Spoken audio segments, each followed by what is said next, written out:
Welcome to A edu. और ए edu के हमारे इस यूट्यूब चैनल में आप सभी का स्वागत है। तो मॉडर्न हिस्ट्री ऑफ इंडिया के अंतर्गत हम लोगों ने भारतीय राष्ट्रीय कांग्रेस थे, भारतीय राष्ट्रीय कांग्रेस के सभी अधिवेशन और भारतीय राष्ट्रीय कांग्रेस को समाप्त किया। साथ ही साथ बंगाल विभाजन, मुस्लिम लीग, उसके बाद होम रूल लीग आंदोलन, इन सभी को हम लोगों ने देख लिया। बाल गंगाधर तिलक के बारे में भी देख लिया। तो अब हम लोग चलते हैं क्रांतिकारी चरण की ओर, जो कि दो चरणों में हुआ था।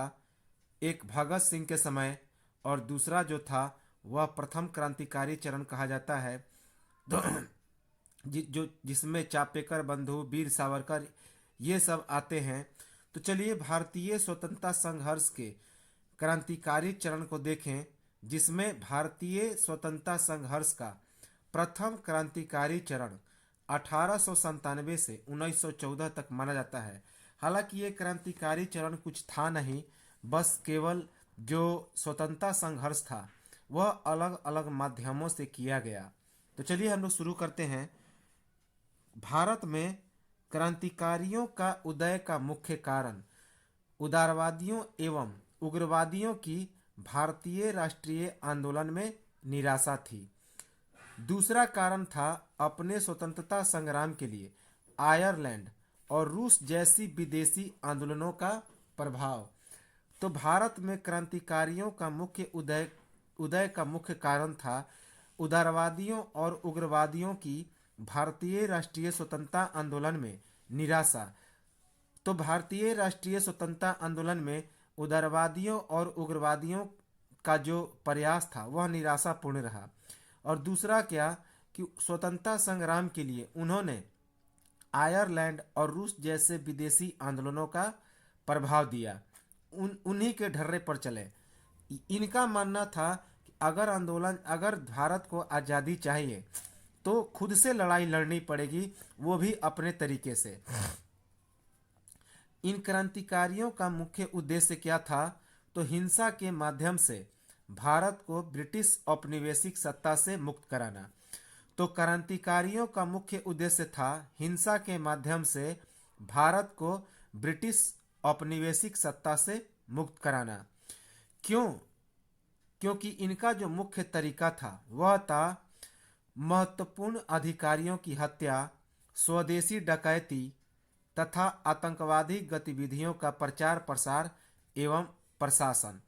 तो इनका मुख्य तरीका था महत्वपूर्ण अधिकारियों की हत्या, स्वदेशी डकैती और उनकी गतिविधियों का प्रचार एवं प्रशासन, आतंकी गतिविधियों का प्रचार एवं प्रशासन करना। इसी के तहत सितंबर 1871 ईस्वी में बहावियों ने न्यायाधीश नॉर्मन की हत्या कर दी। तो हम लोग देखेंगे आगे बहावी आंदोलन के बारे में। कई सारे आंदोलन हुए थे, बहावी आंदोलन, कुका आंदोलन, इन सब को हम लोग एक एक आंदोलन को देखेंगे। फरवरी 1872 ईस्वी में बहावियों ने लॉर्ड मेयो की हत्या कर दी, जिन्होंने मेयो कॉलेज की स्थापना की थी।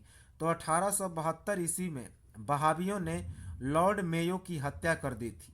और इन्हीं मेयो के समय भारत में जनगणना की भी शुरुआत हुई थी, याद रखेंगे। 1897 ईस्वी में दामोदर चापेकर और बाल कृष्ण चापेकर नामक चापेकर बंधुओं ने W.C. रैंड और लेफ्टिनेंट आयरसट की हत्या कर दी। इसी कारण 1898 ईस्वी में चापेकर बंधुओं को फांसी की सजा दे दी गई। तो 1897 ईस्वी में महाराष्ट्र के दो चापेकर बंधु, एक का नाम था दामोदर चापेकर और दूसरे का नाम था बालकृष्ण चापेकर। तो इन दोनों भाइयों ने W.C. रैंड और लेफ्टिनेंट आयरसट की हत्या कर दी। इस कारण 1898 ईस्वी में इन्हें फांसी की सजा दे दी गई, याद रखेंगे। और क्यों दी गई? क्योंकि उस समय प्लेग की बीमारी फैली हुई थी और ये दोनों प्लेग के अधिकारी थे और लोगों के साथ काफ़ी ज्यादती करते थे और प्लेग के सर्वेक्षण के दौरान घरों में महिलाओं के साथ बदसलूकी भी किया करते थे। तो इसी कारण इन्हें सजा दिया दामोदर चापेकर और बालकृष्ण चापेकर ने। तो क्यों कि क्या कारण था चापेकर बंधुओं ने इनकी हत्या की, तो उसे हम लोग देखते हैं।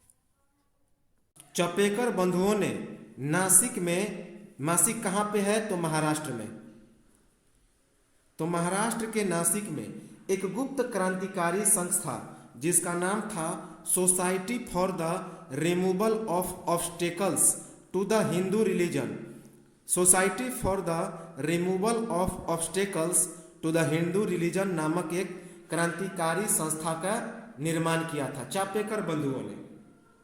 अब हुआ क्या कि सितंबर, पूना के चापेकर, ये कहाँ के रहने वाले थे याद रखेंगे, ये पूना के रहने वाले थे। कहाँ के, तो ये पूना के निवासी थे, पूना के। तो ये जो पूना के चापेकर बंधु थे, तो उस समय प्लेग की बीमारी फैली हुई थी महाराष्ट्र में। तो प्लेग की बीमारी फैली हुई थी, तो ये उस समय जो अधिकारी था रैंड, वह रैंड प्लेग का एक अधिकारी था। तो वह घर घर सर्वेक्षण करने जाता था कि किसके घर में प्लेग फैला हुआ है, और घर में जाकर महिलाओं के साथ बदसलूकी करता था। तो इन्हीं बंधुओं के कारण चापेकर बंधुओं ने इसको हत्या करने का बीड़ा उठा लिया। कई शिकायतें आई, तो इसी कारण इन दोनों बंधुओं ने रैंड और एर्स्ट की निर्ममता से हत्या कर दी। तो इन चापेकर बंधुओं ने इन चापेकर बंधुओं ने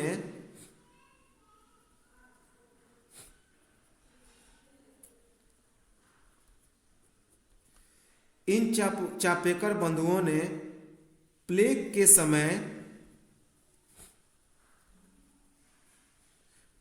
समय जनता पर हुई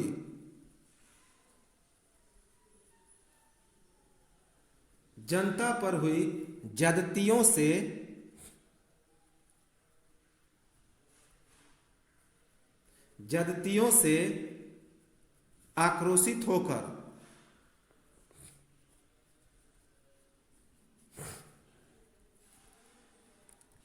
प्लेग अधिकारी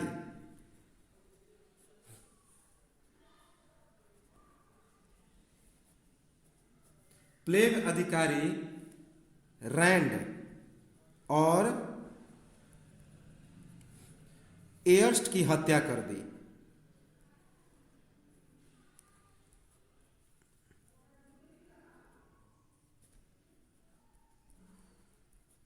तो चूंकि ये घर घर जाकर सर्वेक्षण करते थे प्लेग कितना फैला हुआ है, और महिलाओं के साथ बदसलूकी करते थे, और उसके बाद प्लेग के दवा संबंधी भी ये झोलझाल करते थे।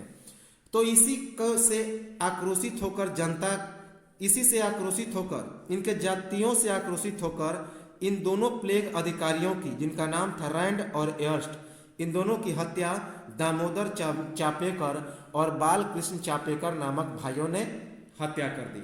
और इसी कारण 1898 ईस्वी में इन्हें फांसी की सजा दी गई, याद रखेंगे। अब एक अगला क्रांतिकारी संगठन बनता है वीर सावरकर के द्वारा। 1899 ईस्वी में बीडी सावरकर अपने भाई के साथ मिलकर मित्र मेला नामक एक क्रांतिकारी संगठन का भी निर्माण किया।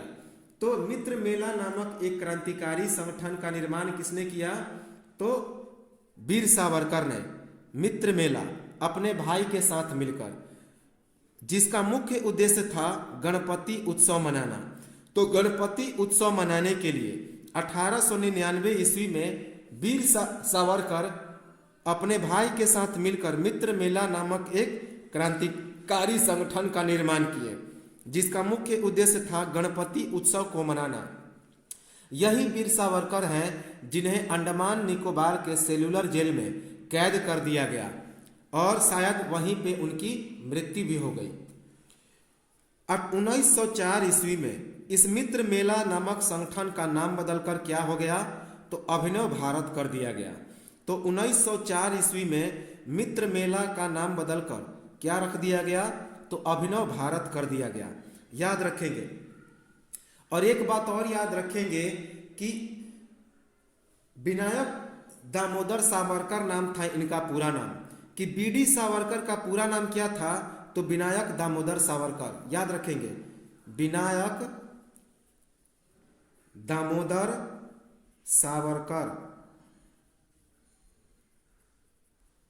बीडी सावरकर का पूरा नाम था विनायक दामोदर सावरकर, याद रखेंगे। 1952 में क्या हुआ? 1952 में जब स्वतंत्रता प्राप्ति हो गई तो अभिनव भारत को क्या कर दिया गया? बंद कर दिया गया। अभिनव भारत को क्या कर दिया गया? एक भंग कर दिया गया, बंद कर दिया गया, याद रखेंगे। तो 1905 ईस्वी में इस अभिनव भारत को बंद कर दिया गया जब स्वतंत्रता प्राप्ति हो गई तब। अब यहाँ पे अभिनव भारत जो है एक केस से जुड़ा है जिसे नासिक षड्यंत्र केस कहा जाता है। तो यह नासिक षड्यंत्र केस क्या है? तो नासिक षड्यंत्र केस से जुड़ा हुआ है यह अभिनव भारत। तो एक चीज और याद रखेंगे कि यह अभिनव भारत की स्थापना जो हुई थी वह कहाँ पे हुई थी? तो महाराष्ट्र में। अभिनव भारत कहाँ पे स्थापित की गई थी? तो महाराष्ट्र में, महाराष्ट्र के नासिक में। यह भी पूछा जाता है, कभी कभी राज्य के बारे में भी पूछ लिया जाता है, तो राज्य महाराष्ट्र, और यदि जगह पूछा जाए तो नासिक। यह अभिनव भारत नासिक का षड्यंत्र केस से जुड़ा हुआ है। यह केस क्या था कि अभिनव भारत का एक सदस्य जिनका नाम था अनंत लक्ष्मण कन्हणे, तो अभिनव भारत के एक सदस्य थे जिनका नाम था अनंत लक्ष्मण कन्हणे। तो उन्होंने षड्यंत्र करके नासिक के जिला मजिस्ट्रेट जैक्सन की हत्या कर दी और इस कारण लक्ष्मण कन्हणे को फांसी की सजा दे दी गई। लक्ष्मण कन्हणे को क्या हो गई? तो फांसी की सजा दे दी गई और इस घटना को नासिक षड्यंत्र केस कहा जाता है। तो अभिनव भारत से जुड़ा हुआ है, पूछा भी गया है कि नासिक षड्यंत्र केस किससे जुड़ा है? तो अभिनव भारत से। इसी अभिनव भारत का एक सदस्य जिसका नाम था अनंत लक्ष्मण कन्हणे, तो उन्होंने षड्यंत्र करके नासिक के एक जिला मजिस्ट्रेट जैक्सन की हत्या कर दी और इस प्रकार उन्हें फांसी की सजा दे दी गई। तो इसी षड्यंत्र के कारण इस केस को नासिक षड्यंत्र केस कहा जाता है। और चूंकि इस नासिक षड्यंत्र केस के बाद बीडी सावरकर को लंदन में गिरफ्तार कर लिया गया और गिरफ्तार करके आजीवन कारावास की सजा भी सुना दी गई और इसी सजा के बाद उन्हें अंडमान निकोबार के सेल्युलर जेल में भेज दिया गया। तो नासिक षड्यंत्र केस के बाद बीडी सावरकर को लंदन में गिरफ्तार कर लिया गया और आजीवन कारावास की सजा दी गई। अब इन्हें क्यों गिरफ्तार किया गया? तो यह अभिनव भारत के सबसे मेन सदस्य थे और इन्हीं अभिनव भारत का एक सदस्य कौन थे? तो अनंत लक्ष्मण कन्हणे। लक्ष्मण कन्हणे को तो फांसी की सजा दे ही दी गई, साथ ही साथ नासिक षड्यंत्र केस के बाद वीर सावरकर को लंदन में गिरफ्तार करके आजीवन कारावास की सजा दे दी गई। याद रखेंगे। एक बात और याद रखेंगे, परांजपे नामक एक क्रांतिकारी थे। क्या नाम था? परांजपे। तो परांजपे ने क्या किया कि एक महत्वपूर्ण क्रांतिकारी पत्र जिसका नाम था काल, उसका संपादक किया। तो परांजपे के द्वारा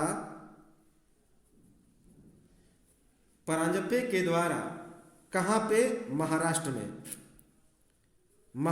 में परांजपे के द्वारा महाराष्ट्र में क्रांति का शंखनाद करने के लिए, क्रांति का शंखनाद करने हेतु काफी इंपॉर्टेंट है एक क्रांतिकारी पत्र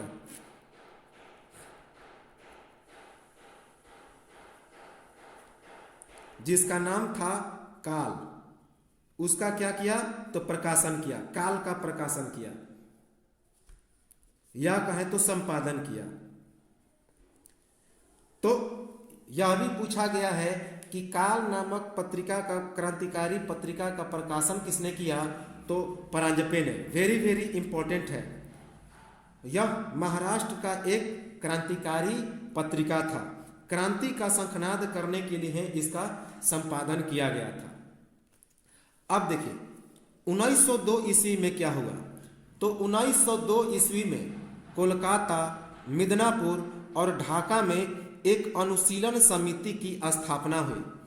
तो 1902 ईस्वी में कोलकाता, मिदनापुर और ढाका 3 क्षेत्रों में एक समिति की स्थापना हुई, जो कि एक क्रांतिकारी समिति थी, जिसे अनुशीलन समिति कहा गया।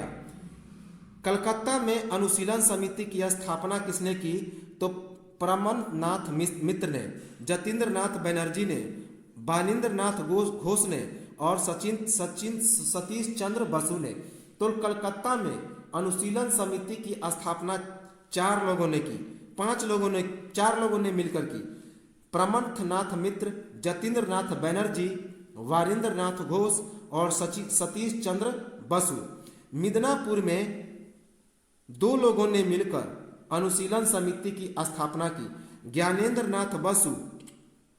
मिदनापुर में ज्ञानेंद्र नाथ बसु ने और ढाका में पुलिन बिहारी दास ने इस अनुशीलन समिति की स्थापना की। तो याद रखेंगे कि 1902 ईस्वी में कोलकाता, मिदनापुर और ढाका में एक अनुशीलन समिति की स्थापना हुई। कलकत्ता में अनुशीलन समिति की स्थापना प्रमथनाथ मित्र, जतीन्द्र नाथ बसु, वारिंद्र नाथ घोष और सतीश चंद्र बसु ने की, जबकि मिदनापुर में ज्ञानेंद्र नाथ बनर्जी ने और ढाका में पुलिन बिहारी दास ने इस अनुशीलन समिति की स्थापना की। अब देखिए कि 1908 ईस्वी में बिहार के मुजफ्फरपुर में न्यायाधीश जेम्स किंग्सफोर्ड की हत्या के प्रयास में वारिंद्र कुमार घोष के द्वारा निर्मित क्रांतिकारी संगठन युगांतर के सदस्य खुदीराम बोस को क्या कर दी गई? तो फांसी की सजा दी गई, जबकि उनके एक सहयोगी प्रफुल्ल चाकी ने आत्महत्या कर ली। तो प्रफुल्ल चाकी ने आत्महत्या कर ली। तो याद रखेंगे 1908 ईस्वी में वेरी इंपॉर्टेंट है, तो इसे मुजफ्फरपुर बम कांड कहा जाता है। तो काफी इंपॉर्टेंट है 1908 ईस्वी का। अभी हम लोग इसको देखते हैं कि 1908 ईस्वी में क्या हुआ था। बिहार के मुजफ्फरपुर जिला का एक अंग्रेज न्यायाधीश था, जिसका नाम था जेम्स किंग्सफोर्ड। तो इसकी हत्या का प्रयास किया गया किसके द्वारा? तो खुदीराम बोस और उनके सहयोगी प्रफुल्ल चाकी के द्वारा। ये खुदीराम बोस और प्रफुल्ल चाकी किसके सदस्य थे? तो वारिंद्र कुमार घोष के द्वारा निर्मित एक क्रांतिकारी संगठन युगांतर के सदस्य थे, याद रखेंगे।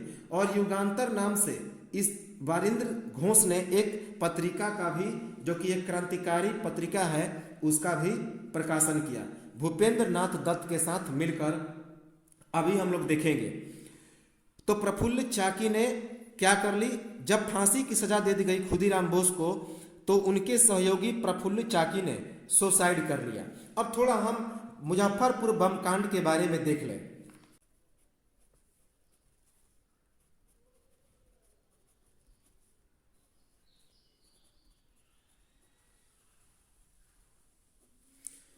तो सबसे पहला इंपॉर्टेंट फैक्ट है कि यह जो मुजफ्फरपुर बम कांड हुआ, यह कहाँ पे हुआ? तो बिहार में, क्योंकि मुजफ्फरपुर किस जिले में है? तो बिहार में। और कब हुआ? 1908 ईस्वी में। तो सबसे बड़ा फैक्ट तो यहीं पे हो गया कि मुजफ्फरपुर बम कांड बिहार का है, और यह कब हुआ? 1908 ईस्वी में। अब इस कांड के बारे में थोड़ा हम लोग देख लें, आखिर कांड क्यों हुआ और किसने किया। 30 अप्रैल 1908 ईस्वी को, कब? 30 अप्रैल 1908 ईस्वी को, 30 अप्रैल 1908 ईस्वी को क्या हुआ कि खुदीराम बोस ये दोनों युगांतर के सदस्य थे। युगांतर जो था वह वारिंद्र कुमार घोष के द्वारा इसका निर्माण किया गया था, जो कि एक क्रांतिकारी संगठन था। तो खुदीराम बोस और प्रफुल्ल चाकी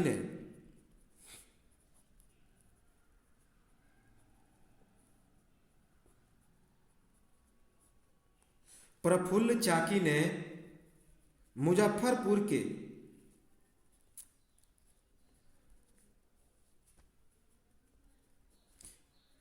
एक अंग्रेज जज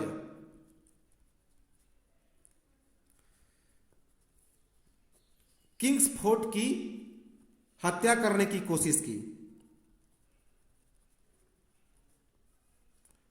किंग्सफोर्ड की हत्या करने की कोशिश की,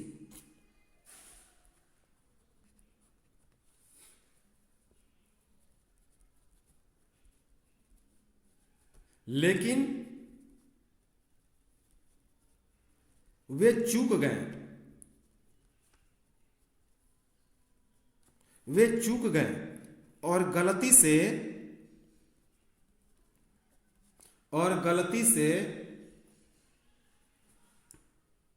से एक ये जो बम फेंके थे उनकी हत्या करने के लिए, वह जो बम था वह जॉन कैनेडी की गाड़ी पर गिर गया। और कैनेडी एक अंग्रेज परिवार था जो निर्दोष परिवार था, और उसमें 2 अंग्रेज महिलाओं की मृत्यु हो गई। तो गलती से उनके द्वारा फेंका गया बम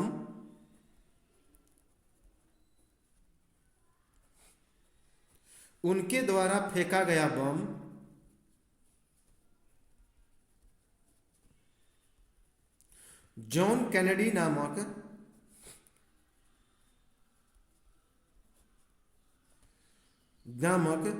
एक व्यक्ति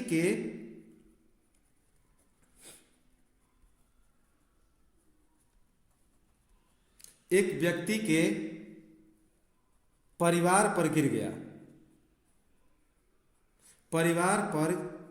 गया और उस परिवार के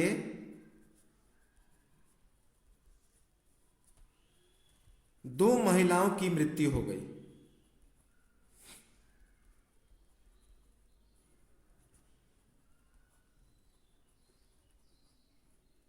दो महिलाओं की मृत्यु हो गई। तो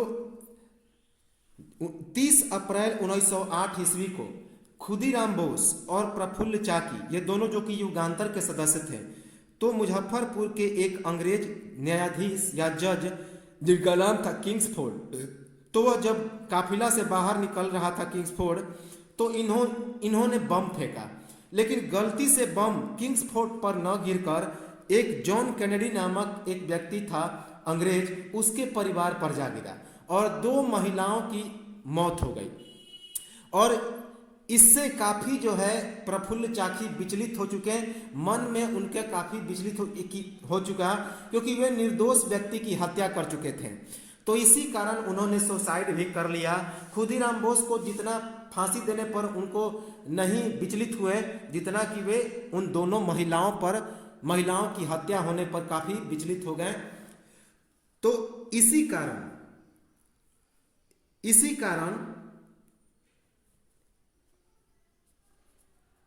कारण आत्मग्लानिवश, निर्दोष के हत्या के आत्मग्लानिवश, निर्दोष की हत्या की आत्मग्लानिवश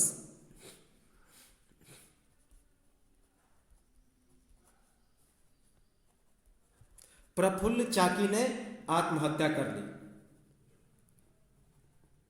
प्रफुल्ल चाकी ने आत्महत्या कर ली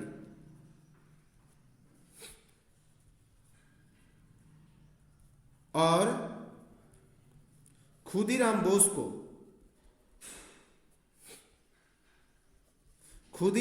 को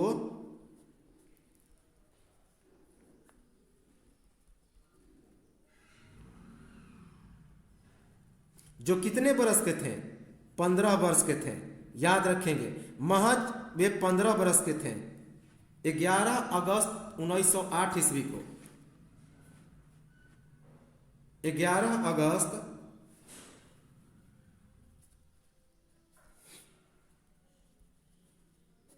1908 ईस्वी को मुकदमा चलाकर फांसी दे दिया गया।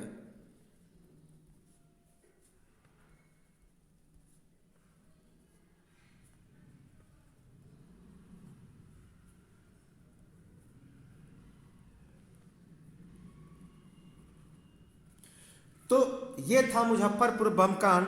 और इसी के बाद वे काफी आत्मग्लानि अपने आप को महसूस करने लगे। कौन? जो प्रफुल्ल चाकी थे, और उन्होंने आत्महत्या कर ली। लेकिन 11 अगस्त 1908 ईस्वी को इन पर मुकदमा चलाया गया। किस पर? खुदीराम बोस पर। और उसके बाद इन्हें फांसी की सजा दे दी गई। याद रखेंगे, काफी इंपॉर्टेंट है मुजफ्फरपुर बम कांड, यह पूछा जाता है। युगांतर जो कि पत्रिका थी, बांग्ला भाषा में प्रकाशित हुआ था। युगांतर जो था बांग्ला भाषा में एक प्रकाशित पुस्तक था, जो एक क्रांतिकारी पत्र था, जिसकी स्थापना 1906 ईस्वी में बारिंद्र कुमार घोष, अविनाश भट्टाचार्य और भूपेंद्र नाथ दत्त ने की थी। तो युगांतर एक बांग्ला भाषा में प्रकाशित एक पत्रिका था। तो इसी पत्रिका का प्रकाशन वारिंद्र कुमार घोष ने किया। मुख्य संपादक यही थे, क्योंकि इन्होंने ही क्रांतिकारी संगठन युगांतर की स्थापना की थी। और 3 लोगों ने मिलकर, वारिंद्र कुमार घोष, अविनाश भट्टाचार्य और भूपेंद्र नाथ दत्त ने क्रांतिकारी पत्र, जिसका नाम था युगांतर, उसका प्रकाशन किया, जो कि बांग्ला भाषा में था। तो बहुत ही इंपॉर्टेंट है। कब किया? 1906 ईस्वी में। याद रखेंगे, युगांतर एक साप्ताहिक पत्रिका थी, जो राजनीति पर आधारित एक अनुशीलन समिति का मुख्य पत्र था। तो युगांतर क्या था? तो एक साप्ताहिक पत्रिका थी, जो राजनीति पर आधारित अनुशीलन समिति का एक मुख्य पत्र था। याद रखेंगे। अब देखिए, युगांतर का नाम एक चीज और याद रखेंगे कि 1905 ईस्वी में बारिंद्र कुमार घोष ने एक और पुस्तक लिखा था, जिसका नाम था भवानी मंदिर। तो पूछा जाता है, काफी इंपॉर्टेंट है, 1905 ईस्वी में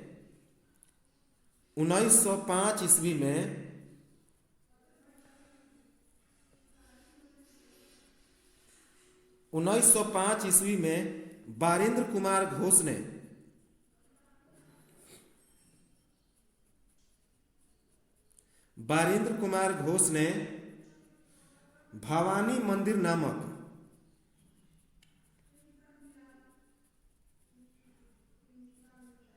भवानी मंदिर नामक एक क्रांतिकारी संगठन की स्थापना की।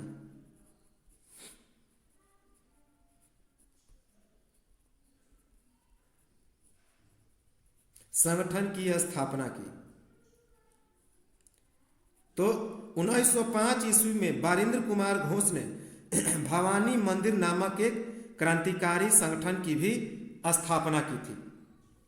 अब युगांतर का नाम प्रसिद्ध बांग्ला लेखक शिवनाथ शास्त्री द्वारा रचित युगांतर नामक राजनीतिक उपन्यास के नाम पर रखा गया था, जिसका अर्थ क्या है? तो नया युग। यह जो युगांतर नामक पत्रिका प्रकाशित हुई थी, तो इसका नाम किसके जगह पे रखा हुआ था? तो इसका नाम बांग्ला लेखक शिवनाथ शास्त्री के द्वारा रचित युगांतर नामक एक राजनीतिक उपन्यास के नाम पर रखा गया था, जिसका मतलब क्या है? तो नया युग, जिसका मतलब है नया युग। याद रखेंगे।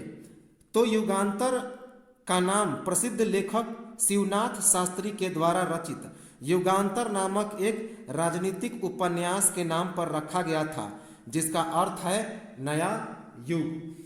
एक याद रखेंगे। अब देखिए, अनुशीलन समिति का जो स्थापना हुआ था, तो अनुशीलन समिति का उद्देश्य क्या था?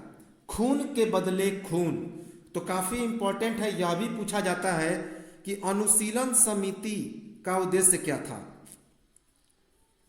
अभी हमने बताया था कि कलकत्ता, मिदनापुर और ढाका में अनुशीलन समिति की स्थापना की थी प्रमन्नाथ मिश्र, जतीन नाथ बनर्जी, वारिन नाथ घोष, सतीश चंद्र बसु, ज्ञानेंद्र नाथ बसु, पुलिन बिहारी दास, इन सभी ने मिलकर। तो अनुशीलन समिति का मुख्य उद्देश्य था खून के बदले खून। खून के बदले खून, याद रखेंगे, खून के बदले खून।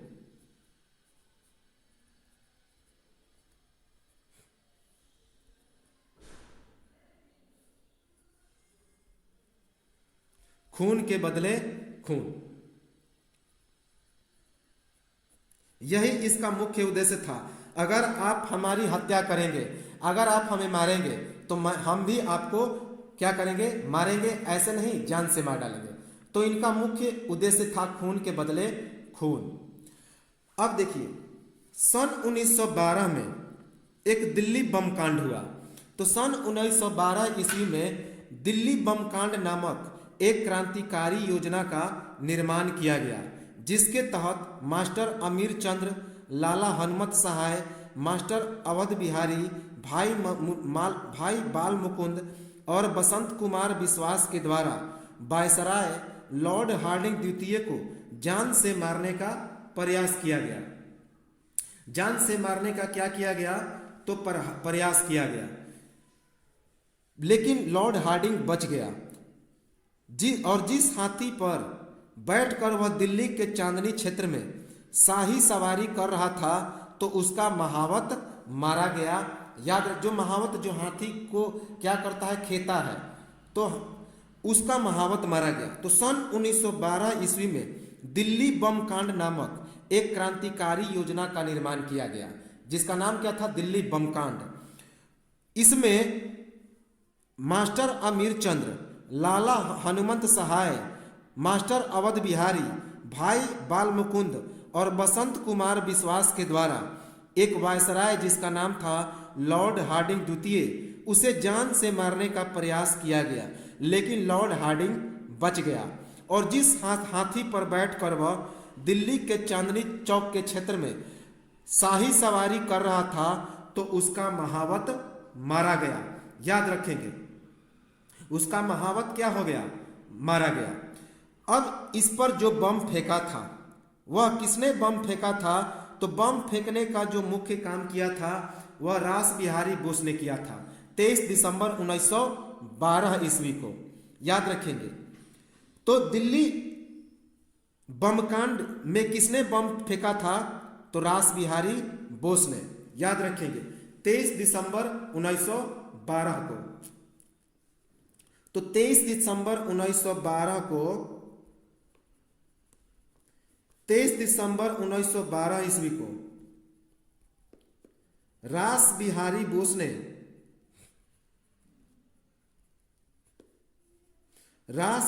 बोस ने लॉर्ड हार्डिंग द्वितीय पर बम फेंका था। लॉर्ड हार्डिंग द्वितीय पर बम फेंका।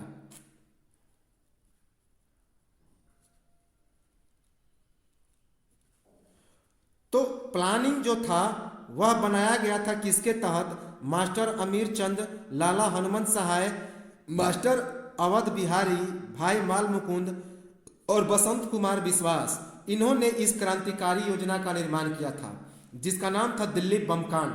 लेकिन बम फेंकने का श्रेय किसे जाता है, तो रास बिहारी बोस को। रास बिहारी बोस ने 23 दिसंबर 1912 ईस्वी को क्या किया, लॉर्ड हार्डिंग द्वितीय पर बम फेंका। और इसमें लॉर्ड हार्डिंग द्वितीय तो बच गया, लेकिन उसका जो महावत था वह मारा गया। याद रखेंगे। दिल्ली बम कांड के बाद लाला हनुमंत सहाय को उम्र कैद की सजा देकर उन्हें अंडमान निकोबार के सेलुलर जेल में डाल दिया गया। बाकी चारों को फांसी की सजा दे दी गई। तो याद रखेंगे कि दिल्ली बम कांड के बाद लाला हनुमंत सहाय को उम्र कैद की सजा देकर उन्हें अंडमान निकोबार के सेलुलर जेल में डाल दिया गया, जबकि बाकी चारों को किसे, तो भाई बाल मुकुंद और उसके बाद मास्टर अमीर चंद, मास्टर अवध बिहारी और बसंत कुमार विश्वास को, इन्हें उम्र कैद की सजा दे दी गई और अंडमान निकोबार के सेलुलर जेल में इन्हें कैद कर दिया गया। इन्हें फांसी की सजा दे दी गई, जबकि लाला हनुमंत सहाय को उम्र कैद की सजा सुनाकर अंडमान निकोबार के सेलुलर जेल में डाल दिया गया।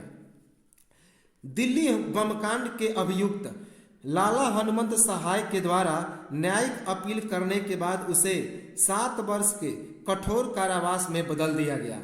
तो दिल्ली बमकांड के अभियुक्त लाला हनुमंत सहाय चूंकि उन्हें उम्र कैद की सजा दी गई थी तो उन्होंने न्यायिक मुकदमा किया, उन्होंने क्या किया, न्यायिक अपील किया।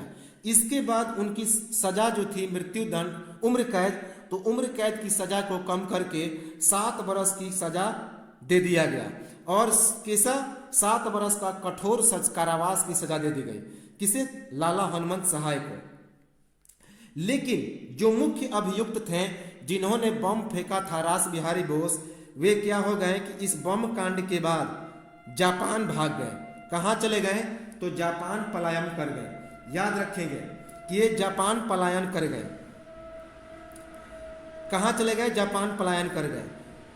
फरवरी 1905 ईस्वी में श्यामजी कृष्ण वर्मा ने लंदन में एक इंडिया हाउस की स्थापना की थी और इसी इंडिया हाउस में इंडिया होम रूल सोसाइटी का भी गठन किया था। ये हम लोग पढ़ चुके हैं जब हम लोग भारतीय राष्ट्रीय कांग्रेस के बारे में पढ़ रहे थे कि फरवरी 1905 ईस्वी में श्यामजी कृष्ण वर्मा ने लंदन में एक मीडिया हाउस की स्थापना की थी और इसी इंडिया हाउस में इंडिया होम रूल सोसाइटी का गठन किया। याद रखेंगे।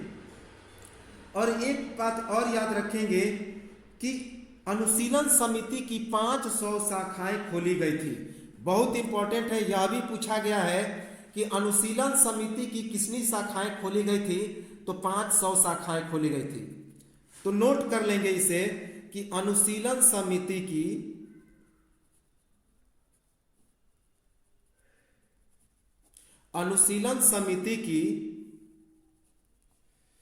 500 शाखाएं खोली गई थी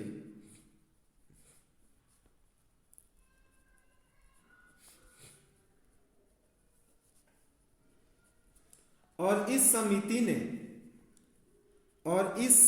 ने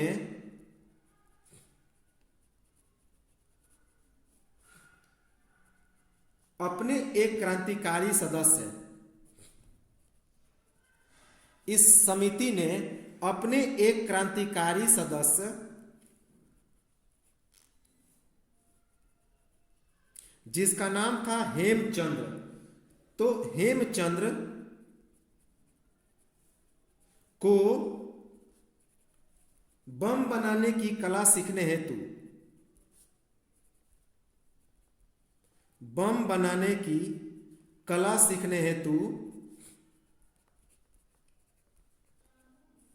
कहां पे भेज दिया? तो रूस भेज दिया। याद रखेंगे, बहुत इंपॉर्टेंट है, यह भी पूछा गया है कि अनुशीलन समिति की कितनी शाखाएं खोली गई थी, तो पूरी 500 शाखाएं खोली गई थी और इस समिति का एक सदस्य जिनका नाम था क्रांतिकारी सदस्य हेमचंद्र, तो हेमचंद्र को बम बनाने के लिए इस समिति ने रूस भेजा था कि जाइए और बम बनाने की कला सीखकर आप रूस से आइए। तो अनुशीलन समिति की 500 शाखाएं खोली गई थी और इस समिति ने अपने एक क्रांतिकारी सदस्य जिसका नाम था हेमचंद्र, तो इस हेमचंद्र को बम बनाने की कला सीखने के लिए रूस भेज दिया था। याद रखेंगे, रूस भेज दिया था, इंपॉर्टेंट है।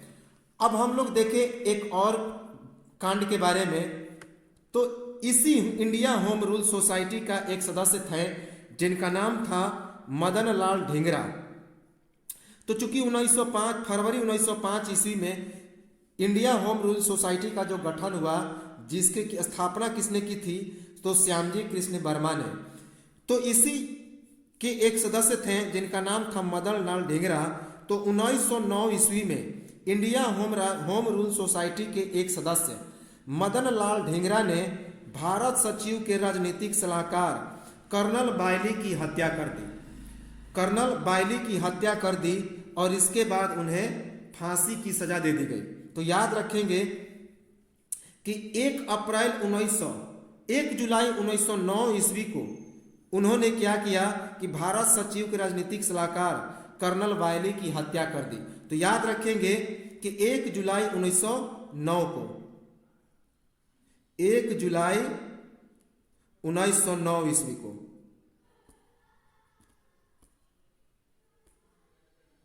1 जुलाई 1909 ईस्वी को, तो हम लोग यहां से देख लें अच्छे से कि 1 जुलाई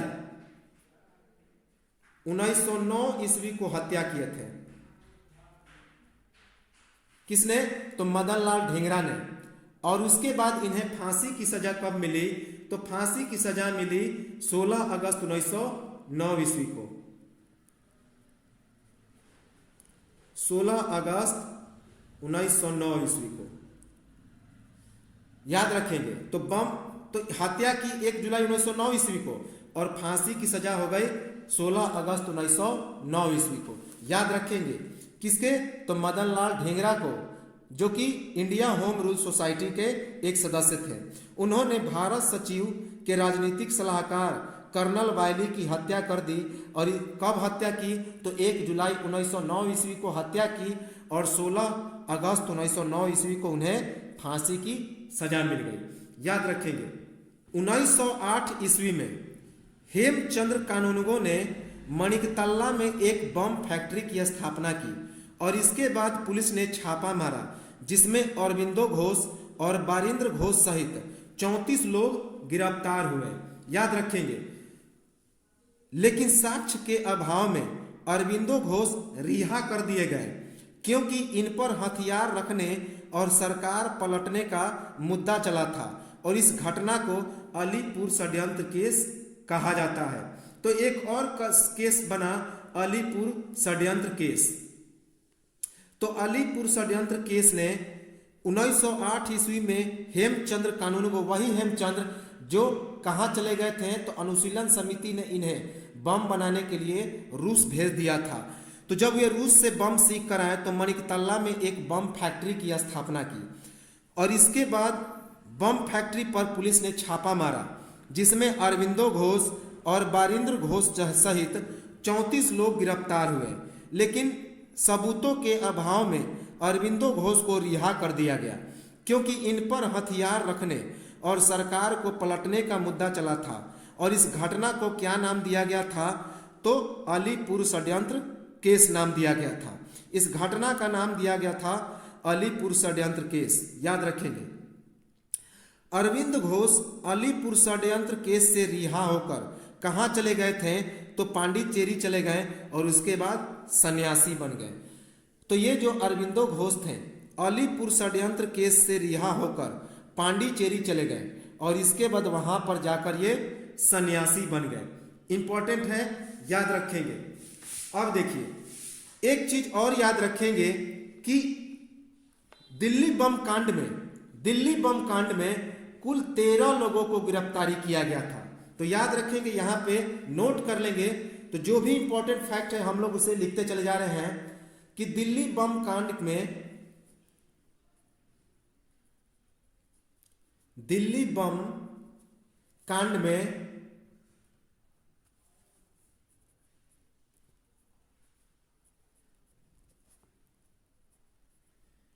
13 लोगों की गिरफ्तारी हुई थी।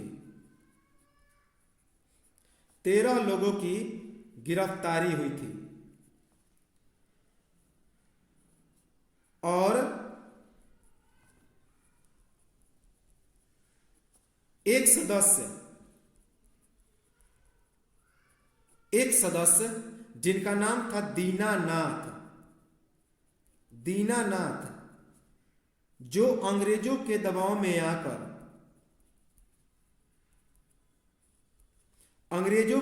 में आकर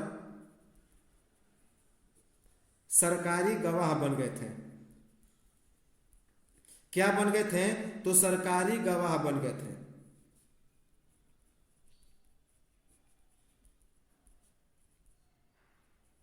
तो बहुत बहुत इंपॉर्टेंट है कि दिल्ली बम कांड में 4 लोगों को फांसी की सजा दी गई थी और एक व्यक्ति जो थे उन्हें 7 वर्ष की कठोर कारावास मिली थी।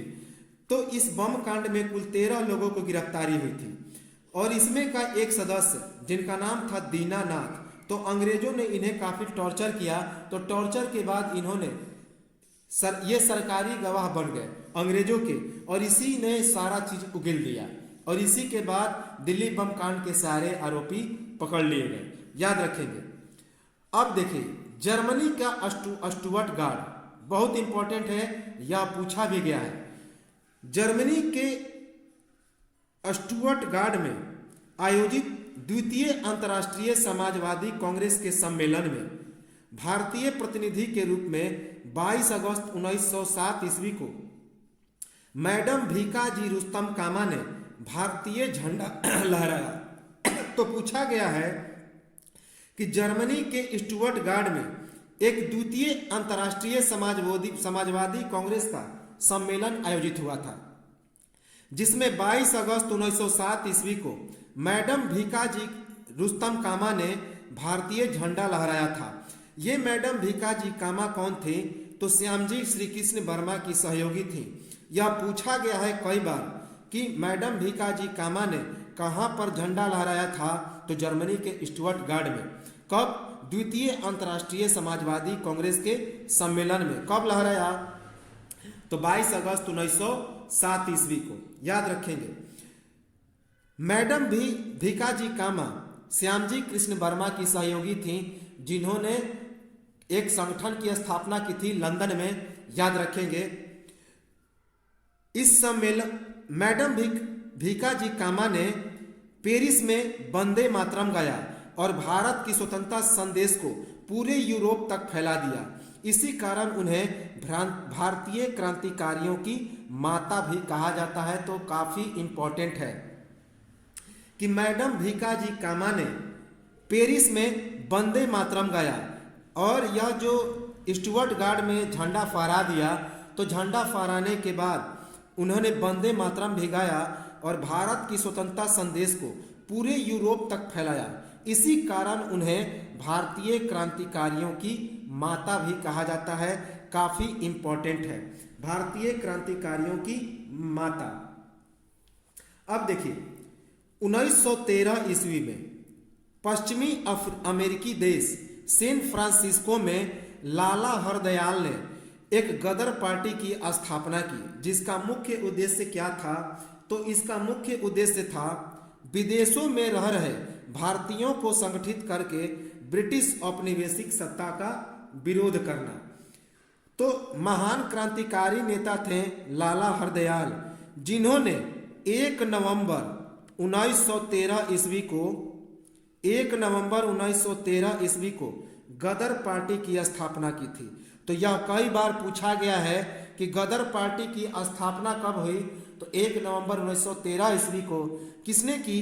तो लाला हरदयाल ने सैन फ्रांसिस्को में, पश्चिमी अमेरिकी देश सैन फ्रांसिस्को में, जिसका मुख्य उद्देश्य था विदेशों में रह रहे भारतीयों को संगठित करके ब्रिटिश औपनिवेशिक सत्ता का विरोध करना।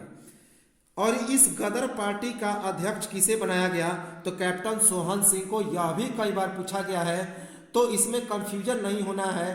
स्थापना पूछे तो लाला हरदयाल, अध्यक्ष पूछे तो कैप्टन मोहन सिंह। और अन्य नेता कौन कौन थे? जैसे भाई परमानंद, रामचंद्र इत्यादि। तो गदर पार्टी का अध्यक्ष कौन बने? तो कैप्टन सोहन सिंह। और अन्य नेता कौन बने? तो भाई परमानंद, रामचंद्र। लाला हरदयाल ने गदर पार्टी के प्रसार के लिए एक गदर नामक पत्रिका का भी प्रकाशन किया, जिसका प्रथम अंक उर्दू भाषा में प्रकाशित हुआ। तो बहुत ही इंपॉर्टेंट है कि लाला हरदयाल ने गदर पार्टी के प्रसार के लिए गदर नामक एक पत्रिका का भी प्रकाशन किया, जिसका प्रथम अंक उर्दू भाषा में प्रकाशित हुआ। प्रथम अंक किस भाषा में प्रकाशित हुआ? तो उर्दू भाषा में। याद रखेंगे, बहुत ही इंपॉर्टेंट है। अब देखिए गदर जो पत्रिका था उसका लिपि कौन सा था? तो गुरुमुखी लिपि। याद रखेंगे, गुरुमुखी लिपि। गदर पत्रिका का हिंदी में साप्ताहिक अंक भी प्रकाशित किया गया। तो गदर पत्रिका का एक पत्र हिंदी में साप्ताहिक अंक भी प्रकाशित किया गया। याद रखें, लेकिन पहला कौन था? पहला उर्दू में प्रकाशित हुआ, लेकिन उसका एक अंक जो कि साप्ताहिक अंक था वह हिंदी में प्रकाशित हुआ। गदर पत्रिका को पंजाबी भाषा में भी प्रकाशित किया गया। किस लिपि के द्वारा? तो गुरुमुखी लिपि के द्वारा। तो गदर पत्रिका को पंजाबी भाषा में गुरुमुखी लिपि के द्वारा प्रकाशित किया गया। इसका विशेष अंक भी प्रकाशित किया गया। किस भाषा में? तो बंगाली, नेपाली, पाश्तो और अंग्रेजी में। तो गदर पत्रिका का विशेष अंक भी प्रकाशित किया गया। किस किस भाषा में? बंगाली, नेपाली, पाश्तो और अंग्रेजी भाषा में। राजा महेंद्र प्रताप सिंह ने 1915 ईस्वी में राजा महेंद्र प्रताप सिंह ने 1915 ईस्वी में अफगानिस्तान के काबुल में जर्मनी के सहयोग से एक अंतरिम सरकार की स्थापना की, जिसमें मंत्रिमंडलीय सदस्य थे बरकतुल्ला जो कि प्रधानमंत्री थे, राजा महेंद्र प्रताप सिंह ये राष्ट्रपति बने, मौलाना अब्दुल्ला, मौलाना बशीर, सी पिल्लई, शमशेर सिंह, डॉक्टर मथुरा सिंह, खुदा बख्श और मोहम्मद अली। तो राजा महेंद्र प्रताप सिंह ने 1915 ईस्वी में अफगानिस्तान के काबुल में जर्मनी के सहयोग से एक अंतरिम सरकार की स्थापना की, और जिसमें मंत्रिमंडलीय सदस्य कौन कौन थे? तो बरकतुल्ला जो कि प्रधानमंत्री बने, राजा महेंद्र प्रताप सिंह जो कि राष्ट्रपति बने, मौलाना अब्दुल्ला, मौलाना बशीर, सी पिल्लई, शमशेर सिंह, डॉक्टर मथुरा सिंह, खुदा बख्श और मोहम्मद अली। 1907 ईस्वी में द्वारिका नाथ दास ने कैलिफोर्निया में भारत स्वतंत्रता लीग की स्थापना की। ये एक क्रांतिकारी थे। तो 1907 ईस्वी में एक क्रांतिकारी सदस्य द्वारिका नाथ दास ने कैलिफोर्निया में भारत स्वतंत्रता लीग की स्थापना की तथा 1875 ईस्वी में वीके कृष्ण मेनन ने इंडियन लीग की स्थापना की। वेरी वेरी इंपॉर्टेंट है। तो 1907 ईस्वी में एक क्रांतिकारी सदस्य द्वारिका नाथ दास ने कैलिफोर्निया में भारत स्वतंत्रता लीग की स्थापना की, जबकि 1875 ईस्वी में वीके कृष्ण मेनन ने कैलिफोर्निया में इंडियन लीग की स्थापना की। 1907 ईस्वी में कैप्टन मोहन सिंह ने कैलिफोर्निया में हिंदू एसोसिएशन ऑफ अमेरिका की स्थापना की। तो याद रखेंगे कि 1907 ईस्वी में कैप्टन मोहन सिंह ने कैलिफोर्निया में हिंदू एसोसिएशन ऑफ अमेरिका की स्थापना की। इंपॉर्टेंट है। 1908 ईस्वी में तारका नाथ दास ने वैंकूवर में फ्री हिंदुस्तान नामक एक क्रांतिकारी संगठन की स्थापना की। तो फ्री हिंदुस्तान क्या था? एक क्रांतिकारी संगठन था। याद रखेंगे। अभी हम लोग जो भी चीजें पढ़ रहे हैं वो रेवोल्यूशनरी के बारे में पढ़ रहे हैं, क्रांतिकारियों के बारे में पढ़ रहे हैं। तो 1908 ईस्वी में तारका नाथ बोस नामक एक क्रांतिकारी ने वैंकूवर में फ्री हिंदुस्तान नामक एक क्रांतिकारी संगठन की स्थापना की। 1908 ईस्वी में रामनाथ पुरी ने सैन फ्रांसिस्को में एक उर्दू संगठन जिसका नाम था सर्कुलरे आज़ादी का गठन किया। सर्कुलरे आज़ादी का गठन किया और उसके बाद जिसे हिंदुस्तान एसोसिएशन नाम दिया गया। तो 1908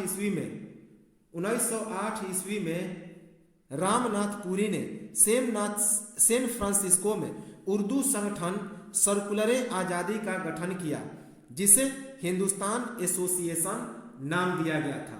तो याद रखेंगे। अब देखिए क्रांतिकारी चरण की शुरुआत किस वर्ष से हो गई थी?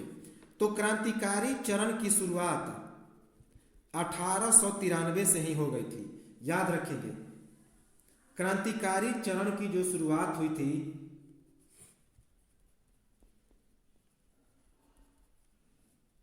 वह 1893 से ही हो गई थी। 1893 से ही हो गई थी। क्यों? 1893 ईस्वी में स्वामी विवेकानंद, हम लोग पढ़ेंगे स्वामी विवेकानंद के बारे में। स्वामी विवेकानंद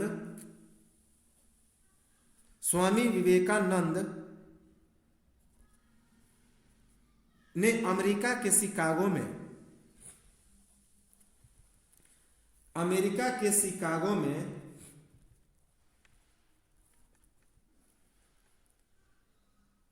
अपना भाषण हिंदी में दिया। याद रखेंगे। अपना जो भाषण दिया था वह हिंदी में दिया। अपना भाषण हिंदी में दिया और उन्होंने क्या कहा? भाइयों एवं बहनों से शुरुआत किया। अपना भाषण हिंदी में दिया, क्योंकि सर्वधर्म सम्मेलन के पहले ही दिन, सर्वधर्म सम्मेलन के पहले ही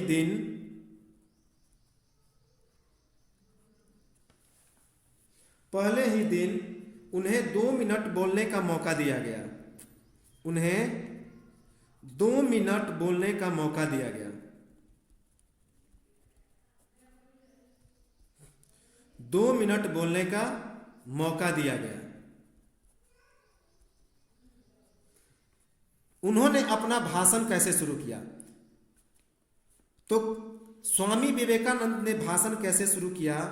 स्वामी विवेकानंद का भाषण क्या था? नंद ने भाषण की शुरुआत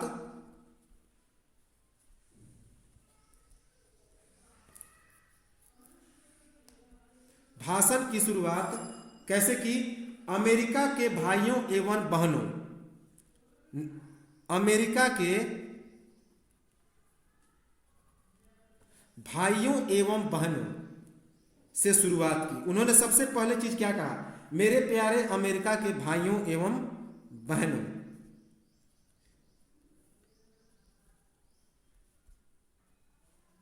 याद रखेंगे। तो इसी शब्द से इनकी शुरुआत हुई भाषण, और पूरा जो यह सभा था वह तालियों की गड़गड़ाहट से गूंज उठा। याद रखेंगे। और पूरा जो सभागार था तालियों की गड़गड़ाहट से गूंज उठा, तालियों की गड़गड़ाहट से गूंज उठा, गड़गड़ाहट से गूंज उठा।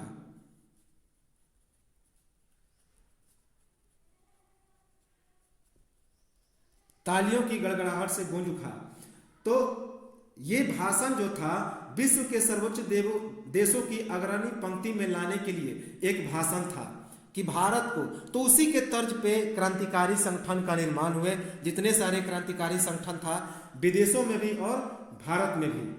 याद रखें। एक चीज और याद रखेंगे, एक इंपॉर्टेंट है कि 16 नवंबर 1893 ईस्वी को, 16 नवंबर 1893 ईस्वी को जो एनी बेसेंट थी, एनी बेसेंट भारत के बनारस में आकर रहने लगे। भारत के बनारस में आकर रहने लगे। बनारस में आकर रहने लगे।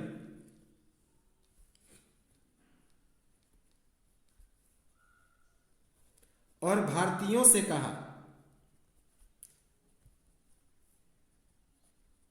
और भारतीयों से कहा, क्या कहा? भारतीयों से कहा, मैं हृदय से मैं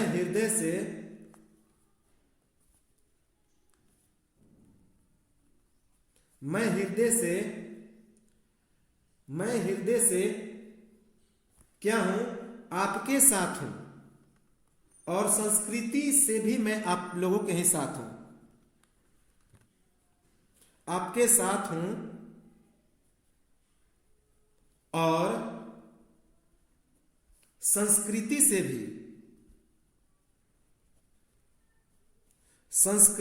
भी आपके साथ हूं। याद रखेंगे, संस्कृति से भी आपके साथ हूं। तो 16 नवंबर 1893 ईस्वी को एनी बेसेंट भारत के बनारस में आकर रहने लगी और भारतीयों से क्या कहा?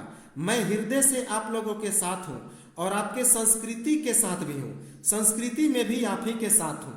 तो इस कारण भी भारत को विदेशियों के प्रति भगाने में और विदेश में अपनी संस्था को बनाने में काफी बल मिला। याद रखेंगे कि एक चीज और याद रखेंगे कि 1893 ईस्वी में योगी राज अरविंद घोष। चूंकि पांडिचेरी जब चले गए थे तो वे क्या बन गए थे, तो सन्यासी बन गए थे, और तभी से इन्हें योगी राज कहा गया। तो योगी राज अरविंद घोष ने, योगी राज अरविंद घोष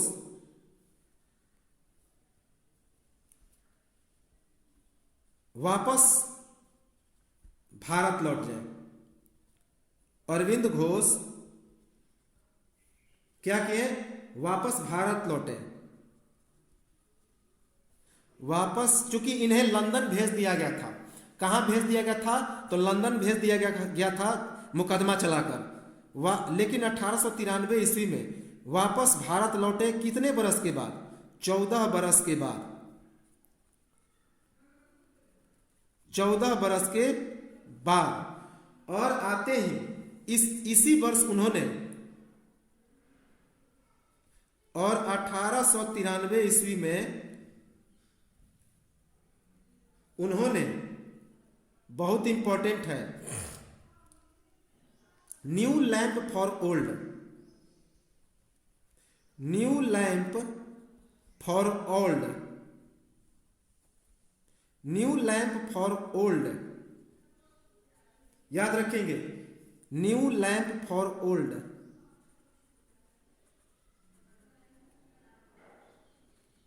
न्यू लैंप आते ही उन्होंने 1893 ईस्वी में न्यू लैंप फॉर ओल्ड नामक एक क्रांतिकारी संगठन की स्थापना की। एक क्रांतिकारी संगठन की स्थापना की।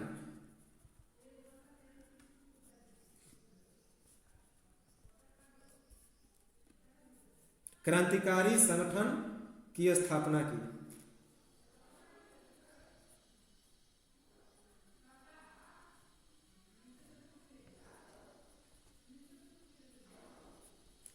तो काफी इंपॉर्टेंट है कि 1893 ईस्वी में जब 14 वर्ष के जेल खट के आए थे योगी राज अरविंदो घोष, तो उसी वर्ष 1893 ईस्वी में इन्होंने एक क्रांतिकारी संगठन जिसका नाम था न्यू लैंप फॉर ओल्ड, इसकी स्थापना की।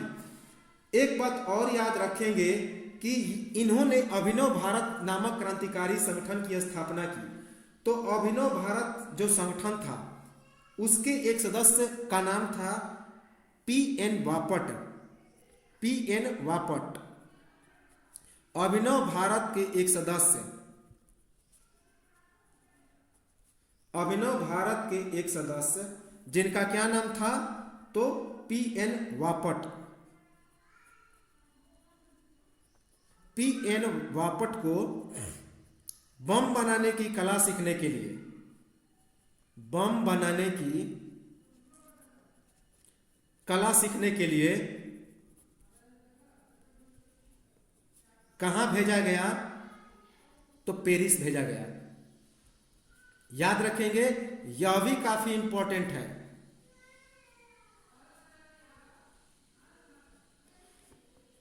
कि अभिनव भारत के एक सदस्य थे जिनका नाम था P.N. वापट, तो उन्हें बम बनाने के लिए, बम बनाने की कला सीखने के लिए कहां भेजा गया, तो फ्रांस की राजधानी पेरिस में भेजा गया था।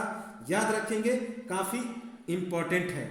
एक बात और याद रखेंगे कि 1912 ईस्वी में, छोटा सा चीज है, 1912 ईस्वी में भारत की राजधानी दिल्ली से कहां बनी, कलकत्ता से दिल्ली बनी।